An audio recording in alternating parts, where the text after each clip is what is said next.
Hi, this is Matthew Goins from Puzzle Huddle. I want to take a few moments to interview my beautiful spouse and business partner, wife-tastic. There's a lot of things in her head that I never get a chance to get them out of her. So I'm hoping that the camera will create an opportunity for me to get some insight. Even though we're always together, sometimes we have to do other things other than talk about the company. So this will be a chance to, maybe I can learn something from what she thinks about our business and the new reality that we're in. If you could just introduce yourself, that would be great. Hey everybody, I am Marnell. Matthew and I have been together for a long time. We met at Howard, and we have 3 wonderful children, and I also have a full-time job.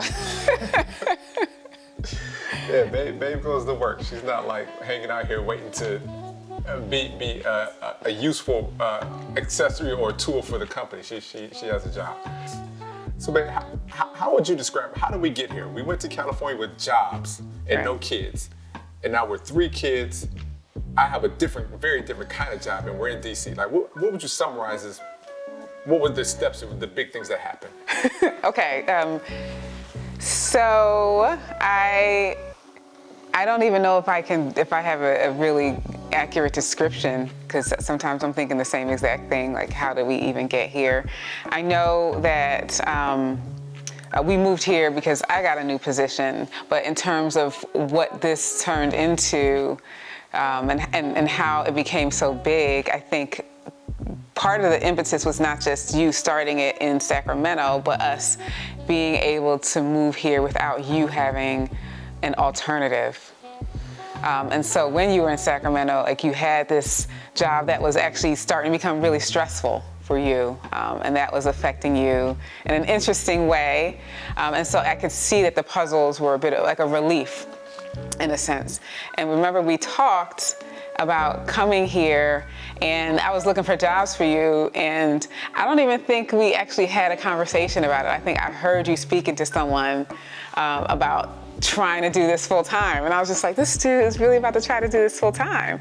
But I had to give it some real thought alone and then talk it out with like one of my friends, Keisha, if she's watching this, thanks Keisha.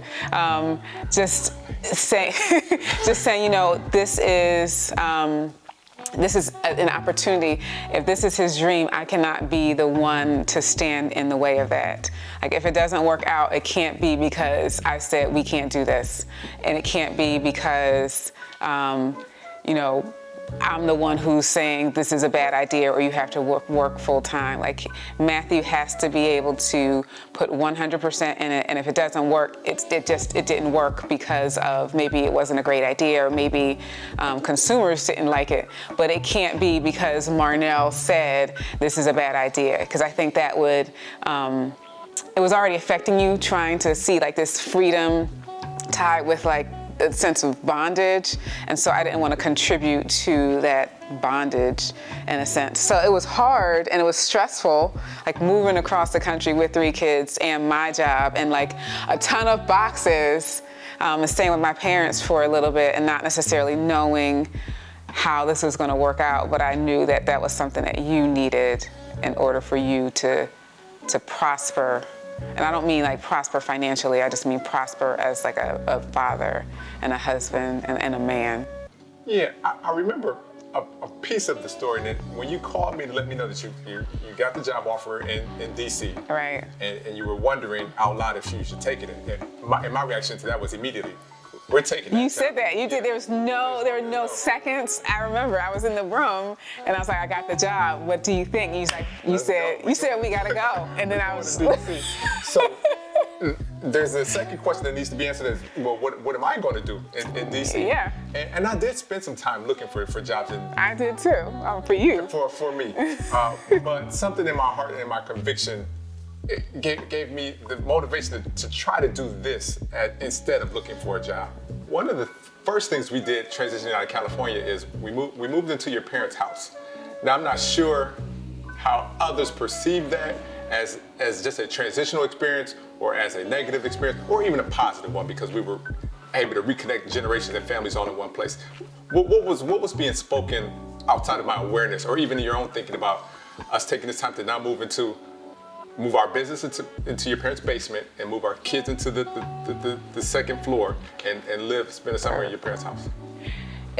Just interesting that you say moved into, and I just think we just stayed with my parents for a couple months. So I don't even see it as being like that we actually moved in there in terms of like just language use. I just see it as a longer term visit. So my parents are from the Caribbean and my family is really close. I'm close not with like my immediate family, but also really close with my first cousins and my aunts.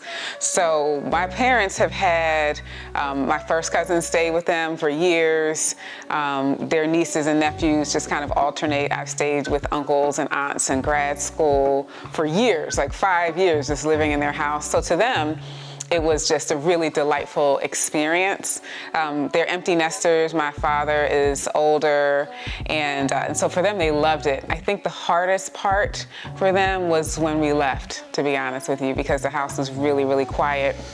And they got spoiled. So even now, a year and a half later, they still expect to see the kids fairly often. And with COVID and everything, we can't really do that. And so while it was really great, it kind of spoiled them in a way. And they enjoyed every moment of it. They enjoyed the noise. They enjoyed the kids outside catching fireflies. And my dad said a lot, they're just giving me life. And they also really support you. And I don't know if you know that or not, but like my mother prays for you by name every single night. She tells all of her friends and about you. Like if you don't think right now that her prayer group in the morning at 8 o'clock is literally praying for the shipment to come from UPS so that the boxes come in time. And so like they see this not just as something really exciting, but they see this as something that's like just part of the family. They're really invested and excited about it. They were excited about the boxes. Like to them, it's just, it was zero problem. It's interesting. I never imagined starting a business that the customers of the business would also send me messages saying that they were praying for the business. Right. I thought I would be lucky if I could get people to buy something from me. But for them to buy and then also say, and we're praying for you, right. that adds a priceless level of engagement and support that you just, where does that come from? I don't go to any business and also pray for the business as I'm buying the thing. That's not a part of my consumer experience. But it's been something that we've experienced as a company, and we're very grateful for it. One of the final questions I have for you is, so you do have a full-time job and yes. increasingly large job. So you have, since we moved to DC, you've been promoted and have even more responsibility. But during the entire course of the company, you've been graciously willing to help. You have other things to do. Your job, your evening email, the kids, helping to manage the home. You're loaded, but somehow you find the energy and the mindset to help. I couldn't be mad at you if you decided you were too tired to help and that you had done all you could do, and boxing and shipping couldn't be something that you would take on. But you help. Why? What motivates you to help? So that's an interesting question. Let's just start and say I'm relieved that we do have people coming in and doing the orders. At first, with the two of us doing them, we would manage it ourselves in the basement or in the living room, depending on where we were living at the time. And it wasn't terrible. I think just being organized is step one. Now that we have people doing the orders, that kind of leaves time available for both of us to help. But I also think it's impossible to disassociate from the business, and primarily because we were doing it together from the beginning. And so from the beginning, we were looking at orders, we were packing the orders and putting the envelopes in those plastic sheets and mailing them together. But then the other thing is, I know where my strengths are and where your strengths are. So if somebody sends you a form to fill out, I know that I'm the one that's going to fill out that form.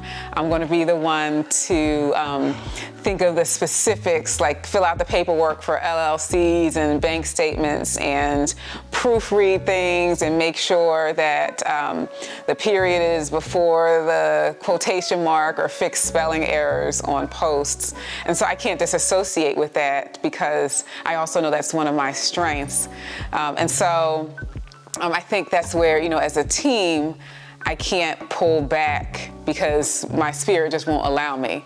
And then, even after I'm done my own work, well, it's never ever really done, but even after I finish my work for the day, I know that part 2 is, all right, let me make sure the elements that Matthew may have overlooked can be done, and I'll help out with that. So sometimes if I know that, you fell asleep because, you had just finished responding to a bunch of emails and you were doing orders all day long, I'll still look in and see what orders haven't been done and who needs to be sent an email, because these are things that I can do, and I know that your list is really, really long, and we handle those types of things differently. Like for forms and stuff, I can do those with my eyes closed. I can respond to 30 emails in a very short period of time and it not be a problem for me.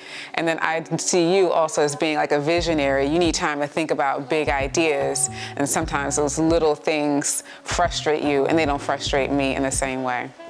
So that reminds me of when we were dating, and I think one of the first things about you that I connected with in just the early stages of our relationship. And I was working on my master's thesis, and I was struggling with the formatting, the APA formatting.